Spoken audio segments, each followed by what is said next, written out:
میرے معزز مسلمان بزرگوں، عزیز بھائیوں اور امت مسلمہ کی مقدس ماں اور بہنوں، یہ کرونا وائرس کی شکل میں آنے والی وبا، اس نے جہاں بہت سارے نقشوں کو اور بہت ساری زندگیوں کو اور بہت سارے شعبوں کو متاثر کیا ہے، وہاں مسلمانوں کے لیے ایک بڑی چیز اللہ کے گھر ہیں، مساجد ہیں، ان کا خالی ہونا یہ بھی اہل ایمان کے لیے ایک تکلیف دہ صورت ہے۔ مسلمان، وطن عزیز کے مسلمان، ریاست کے کہنے پر، علماء کی رہنمائی میں احتیاط کی ساری شکلیں اختیار کر رہے ہیں، اور کسی قدر گھروں میں نمازوں کا اہتمام ہو رہا ہے، بہت ہی محدود شکلوں میں مساجد میں جمعہ کچھ نماز کی شکل نظر آ رہی ہے۔ تو ہر ذمہ دار شخص جو مسلمان ہے، خواہ وہ حکمران ہے یا وہ قومی سطح پہ ایسی جگہ بیٹھا ہے کہ جہاں اس کی بات سنی جاتی ہے، تو وہاں اس کی یہ ذمہ داری بنتی ہے کہ اہل ایمان کے ان احساسات کا بھی اسے احساس ہونا چاہیے کہ مسلمانوں کا مسجد سے تعلق کیا ہے۔ جہاں بہت ساری زندگی کی ضروریات سمجھ کر ان کی احتیاطی تدابیر کے ساتھ ان شکلوں کو اختیار کیا جا رہا ہے کہ یہ ضرورت ہے، ہسپتال دیکھ لیں، کلینک دیکھ لیں، اور بہت سارے قومی ادارے ہیں جہاں احتیاطی تدابیر کے ساتھ وہاں کا نظام زندگی چل رہا ہوتا ہے۔ تو مساجد، یہ ان سے مسلمانوں کا کیا تعلق ہے؟ پیارے رسول صلی اللہ علیہ وسلم فرمایا کرتے تھے، قلبہ معلق بالمسجد، مسلمان کا دل تو مسجد میں لگا رہتا ہے، اور اسے مسجد سے نکالنا ایسا جیسے پانی سے مچھلی کو نکال دینا ہے۔ اب مچھلی باہر تڑپتی ہے، اسے کی سکون، اس کی زندگی پانی ہے۔ تو رسول اللہ صلی اللہ علیہ وسلم فرمانے لگے، ایسی مسلمان کا دل مسجد سے ایسا ہے۔ اور اللہ کا کلام ہے کہ انما یعمر مساجد اللہ من آمن باللہ والیوم الآخر، ایمان والے اللہ کو گھروں کو آباد کرتے ہیں، اللہ کے گھروں کو آباد کرتے ہیں۔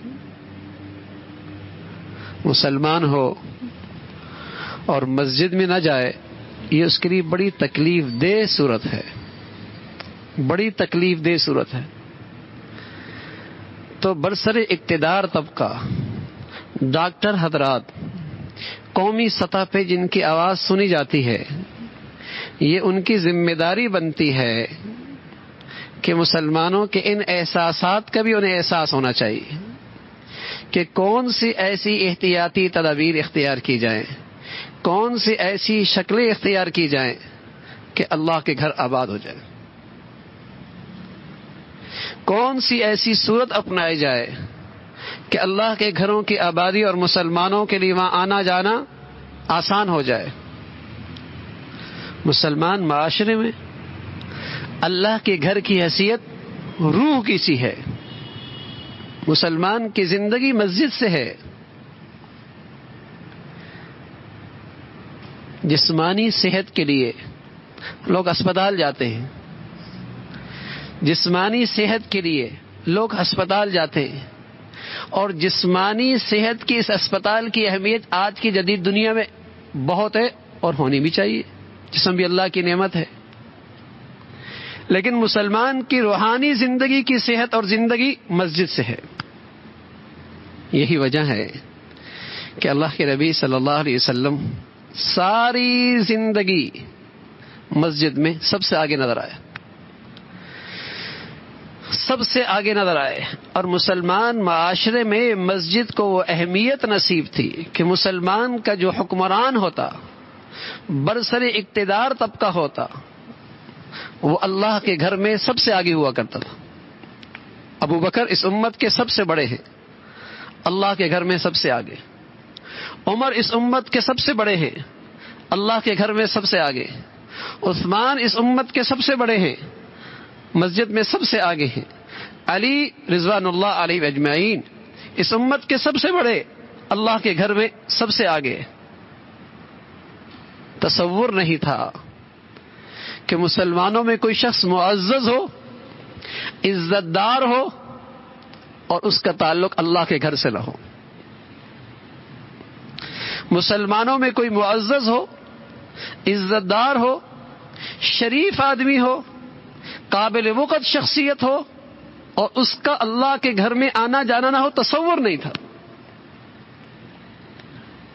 یہ تو کبھی مسلمانوں کے خیالوں میں بھی نہیں ہوتا تھا کہ کوئی مسلمان صاحب ایمان ہے, صاحب اسلام ہے, اور مسجد میں نہیں ہے,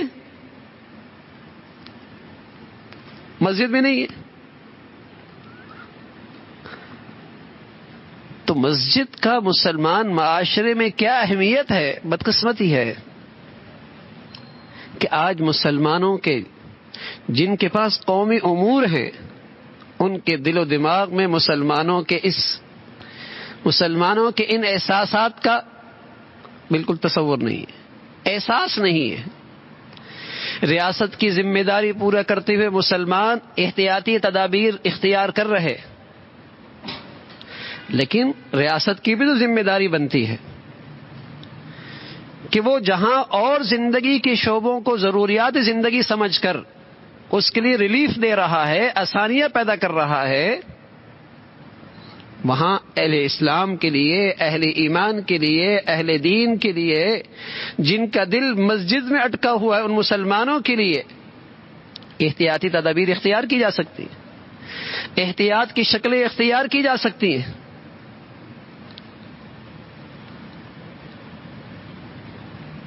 تو مسلمانوں کا تعلق اللہ کے گھر سے ان کا ایمان کا تقاضا ہے. رسول اللہ صلی اللہ علیہ وسلم فرمایا کرتے تھے کہ کل اللہ کے کچھ خصوصی نشستیں ہوں گی, اور ان خصوصی نشستوں میں وہ لوگ بیٹھے ہوں گے جن کا دل ہر وقت مسجد میں لگا ہوا ہے. مسجد میں ہے تب بھی دل مسجد میں لگا ہوا, مسجد سے باہر ہے تب بھی دل مسجد میں لگا ہوا. رسول اللہ صلی اللہ علیہ وسلم نے فرمایا کہ ان لوگوں کی نشستیں کل خصوصی طور پہ لگیں گی, اللہ کے دربار میں خصوصی نشستیں ہوں گی. تو ایک مسلمان کی زندگی مشکل ہے بغیر اللہ کے گھر کے, بغیر اللہ کے گھر کے ایک مسلمان کی زندگی مشکل ہے. تو ہر مسلمان جسے اللہ رب العزت نے ایک حیثیت دی ہے, اللہ کے گھر لاوارث نہیں ہونے چاہیے. جہاں اور زندگی کے نقشوں کے لیے آواز اٹھائی جا رہی ہے, وہاں مسلمان کے صاحب حیثیت لوگوں کی ذمہ داری بنتی ہے کہ وہ اللہ کے گھروں کی آبادی کے لیے بھی آواز اٹھائیں. احتیاطی تدابیر کا انکار نہیں, محتاط شکلوں کا انکار نہیں, لیکن اللہ کے گھروں کو وہ اہمیت دی جائے, وہ عظمت دی جائے جو اللہ اور اللہ کے رسول نے دی ہے, جو مسلمانوں کی ایمان اسلام کا تقاضا ہے.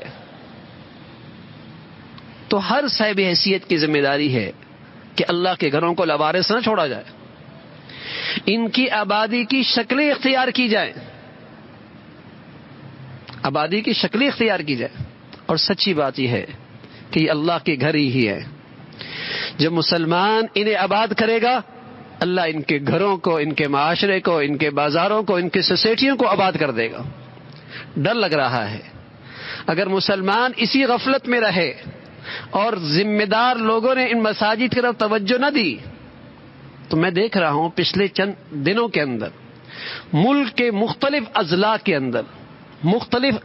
کے اندر ایسی ژالہ باری ہوئی ہے, ایسے اولے برسے ہیں, سینکڑوں ایکڑ زمینیں منجر ہو گئی, گندم پکی ہوئی ہے, فصلیں پکی ہوئی ہیں. ابھی کل کی خبر ہے, میاں والی کا علاقہ ہے, اس کے ساتھ دوسرے اضلاع ہے, ژالہ باری ہوئی، سینکڑوں ایکڑ زمینیں بنجر ہو رہی ہیں، فصلیں تباہ ہو رہی ہیں. یہ کیا ہے؟ یہ اللہ کی ناراضگی ہے، یہ اللہ کی ناراضگی ہے. ضرورت اس بات کی ہے کہ احتیاطی تدابیر کے ساتھ اللہ کے گھروں کی آبادی کی شکلیں اختیار کی جائیں، اور اس کے لیے ہر ذمہ دار آدمی اپنی جگہ پر آواز اٹھائے، اپنی ذمہ داری کا احساس کرے کہ جب مسلمان، ایسا ایمان تو ہے نہیں کہ گھروں کے اندر مسلمان اللہ کی طرف ہر وقت متوجہ. یہی تو ایک گھر تھے اللہ کے جہاں مسلمانوں کو اللہ کی یاد نصیب ہوتی تھی. گھروں کے اندر ہر طرف غفلت ہی غفلت ہے، غفلت ہی غفلت ہے. یہ اللہ کے گھر تھے زمین پر جہاں اللہ کے فرشتوں کے ڈیرے ہوتے ہیں، جہاں مسلمانوں کی حاضری ہوتی ہے، اللہ کے فرشتوں کی آمین بھی ہوتی ہے، یہاں مسلمانوں کی دعائیں ہوتی ہیں. اللہ کے فرشتے اس دعاؤں کی قبولیت کے لیے اللہ سے آمین کہتے ہیں. مبارک فی زمین کے مبارک ٹکڑے ہیں. رسول اللہ صلی اللہ علیہ وسلم فرمایا کرتے تھے، روئے زمین پر اللہ کو جو ٹکڑا سب سے زیادہ پسند ہے وہ مساجد ہے. یہ ویران ہو جائے، یہ خالی ہو جائے، یہ عبادات سے محروم ہو جائے ٹکڑا، کتنی خطرے کی بات ہے اور کتنی تکلیف کی بات ہے. تو میرے عزیزوں اور امت کی مقدس ماں اور بہنوں، جہاں آپ اور دعائیں کر رہے ہیں اور جہاں آپ اور اللہ کے سامنے جولی پھیلا پھیلا کر اللہ سے مانگ رہے ہیں، وہاں اپنی دعاؤں میں اس دعا کو بھی لے لیں کہ اللہ کے گھروں کی آبادی کی اللہ کرے شکلیں بن جائیں. اللہ کے گھروں کی آبادی کے لیے اللہ کرے شکلیں بن جائیں اور اللہ کے گھر آباد ہو جائے. اور سچ کہہ رہا ہوں، جس وقت امت میں اللہ کے گھر آباد رہے، اللہ نے ان کی دنیا آخرت آباد کر دی. اللہ نے ان کی دنیا آخرت آباد کر دی. جب مسلمانوں کے گھر 100% آباد تھے، 100% آباد تھے، اللہ نے ان کی دنیا آخرت آباد کر دی تھی. اور تصور نہیں تھا غریب ہو، امیر ہو، ماتحت ہو، حکمران ہو، رعایا ہو اور اس کا اللہ کے گھر سے تعلق نہ ہو. میں عرض کر رہا ہوں، مسلمانوں کا حکمران، مسلمانوں کے وزراء، مسلمانوں کے قاضی، مسلمانوں کے عسکری ذمہ دار سب سے پہلے وہ مسجد میں اللہ کے گھر میں پہلی صف میں نظر آتے تھے. اور پھر جب اللہ کے گھروں کو انہوں نے آباد کر رکھا تھا، اللہ نے انہیں عزت دے رکھی، اللہ نے دنیا میں انہیں عزت دے رکھی تھی. اللہ آج بھی وہی ہے، اللہ آج بھی وہی ہے، اپنی قدرت کے ساتھ ہے، اپنی عظمت کے ساتھ ہے. اللہ کرے ہم دنیا میں اللہ کے گھروں کو آباد کرنے والے بن جائیں. ہمیں یہ احساس ہونے لگے کہ اللہ کے گھر آباد ہوں گے تو ہماری دنیا آخرت آباد ہوگی. ہمارے بازار، ہماری فیکٹریاں، ہمارے کارخانے، ہماری گلیاں سب آباد ہوں گی. اللہ کے گھر آباد ہو جائے. احتیاطی تدابیر، محتاط شکلیں، الحمدللہ اہل دین، اہل علم اس کا انکار نہیں کر رہے، لیکن برسر اقتدار طبقے کو، ذمہ دار لوگوں کو اس بات کا بھی احساس ہونا چاہیے کہ مسلمانوں کے جذبات مساجد سے کیا ہیں، اللہ کے گھر کے متعلق اہل ایمان کے کیا جذبات ہیں، اس کا بھی احساس ہونا چاہیے. تو اپنی دعاؤں میں بھی یاد رکھیں اور ہر ذمہ دار جس جگہ بیٹھا ہے اپنی ذمہ داری کا احساس کرتے ہوئے اپنی آواز آگے تک پہنچائے. اللہ کرے اللہ کے گھر آباد ہوں اور مساجد کی رونقیں بحال ہوں، اور اللہ رب العزت ہمیں رمضان کی برکتیں اور مساجد کی رونقیں ہم سب کو نصیب فرمائے. وآخر دعوانا ان الحمد للہ رب العالمین.